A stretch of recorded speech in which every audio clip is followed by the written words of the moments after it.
Hi! Welcome to another episode of Kitty's Video Devotionals. Psalm 118:23 says, "This is the Lord's doing. It is marvelous in our eyes." James 1:17 says, "Every good and perfect gift is from above, coming down from the Father of heavenly lights, who does not change like shifting shadows."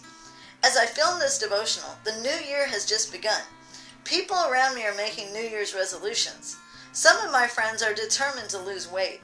Some have vowed to love their bodies as they already are, and some have promised themselves that they will go back to college. All of these are worthwhile goals. As I pondered these resolutions, I felt a pull to make my goals psychological instead of physical.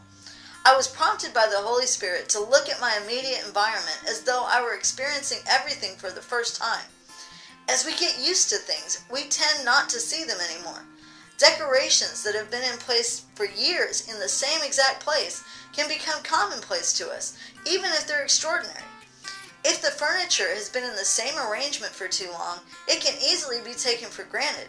However, things in a house, if they're rearranged or decorated, can bring a sense of newness and excitement to a person's life. This year, I'm going to be rearranging things and starting new projects, even very simple ones. For example, my husband and I have started a spreadsheet broken down into 4 categories so that we can put our most common groceries and other items into alphabetical lists.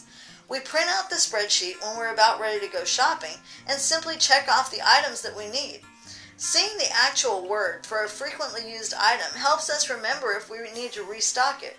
It seemed like a silly idea at the beginning. It started off as an experiment.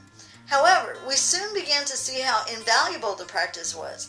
We're always adding new items to the spreadsheet to update it. Another thing I'm doing is thinking about the utilities and using them as though I'm experiencing them for the very first time. As I turn on the water to do dishes at the sink, I think about people that live close by when I lived in East Africa as a young adult. Women had to walk for miles to get water. I used to watch them on the beaches. They would carry water containers on their heads. I was always amazed at their ability to do this, since the containers never fell off. There were consequences to having to walk miles to get water, though. Often the water was filled with parasites and other microorganisms. The women would get sick from drinking the water.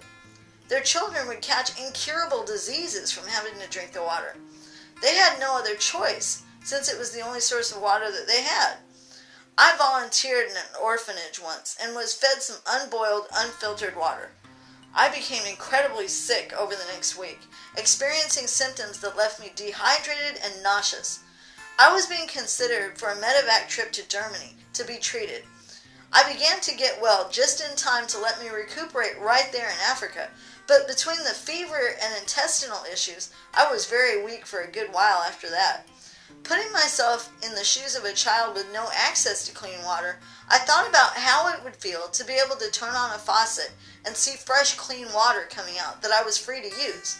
Excitement and gratefulness washed over me, no pun intended.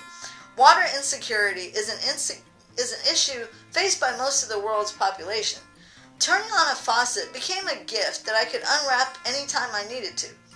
Access to electricity was another thing that I became excited about.